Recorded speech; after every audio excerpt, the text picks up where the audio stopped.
Kita semua sepakat bahwa ke depan terjadi hal yang namanya decoupling, keterlepasan dengan masa lalu. Maka kita semua harus waspada dan menyadari apa yang akan terjadi dari sekarang hingga tahun 2030. Karena bukan goncangan yang didapat tetapi keterlepasan dengan apa yang akan terjadi di masa akan datang. Terutama dalam bidang bisnis dan beberapa sektor kehidupan seperti gaya hidup. Contoh yang paling nyata adalah bagaimana bisnis di masa lalu yang terikat dengan ruang dan waktu, kantor yang besar, pegawai yang banyak, bisnis yang pakai aturan pemerintah atau regulator mendadak menjadi cair tanpa jalannya peraturan pemerintah karena sudah cross border country antar negara sehingga bisnisnya tumbuh lebih cepat dari peraturan sebuah negara. Misalnya bisnis digital yang merusak, yang mendistrap retail shop seperti Matahari, Ramayana, department store seperti Sogo, Metro, dan di dunia puluhan nama besar department store sudah tumbang. Lalu perusahaan seperti Grab, Gojek yang tidak punya aset motor dan mobil, tidak bayar BPJS, tidak bayar pajak kendaraan, tidak bayar STNK, tidak punya satupun kafe atau resto di GoFood-nya, membuat berbisnis menjadi ringan karena fokus pada tujuan utamanya,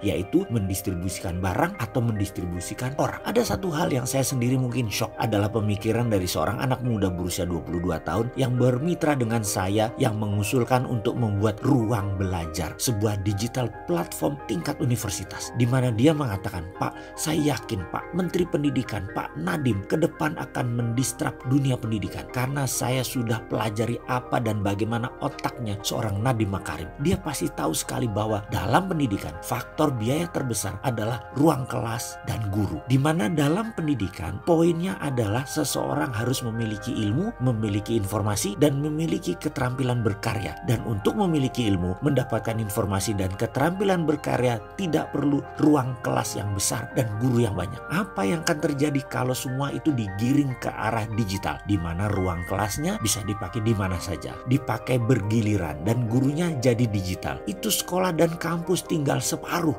dan jadi lebih efisien. Dan gurunya hanya tersisa guru terbaik. Saya yakin hanya 30% guru yang tersisa dalam 10 tahun ke depan. Ini akan membuat kualitas ilmu anak bangsa meningkat, dana yang dipakai hanya sedikit dan bisa dimanfaatkan bidang lain yang memberikan efek lebih produktif. Karena itu kita sebaiknya mengantisipasi semua pindah ke digital, memangkas biaya ruang kelas dan guru atau dosen hingga 30%. Asli saya terdiam. Itulah disrupsi yang pasti dan mungkin terjadi. Di Gojek yang gak punya motor, mobil, serta sopir jadi raja distribusi. Mengapa di dunia akademik tidak fokus ke kependidikannya saja, ke ilmunya saja, ke keterampilan sosialnya saja, ke karya nyatanya saja dengan memangkas ruang kelas dan jumlah guru. Fungsi guru berubah jadi mentor dan coaching. Fungsi ruang kelas hanya pertemuan seminggu 3 kali mungkin. Sisanya kunjungan langsung ke pertanian, ke perkebunan, ke pabrik, ke dunia nyata, ke museum, dan lain sebagainya. Semesta jadi tempat belajarnya. Bisa bubrah itu pemikiran masa lalu akan pendidikan yang saat ini di Indonesia sudah 100 tahun belum berubah. Pasti ke depan akan terdistrap dengan visi decoupling kaum milenial yang memimpin pendidikan. Siap berubah atau terlindas kita?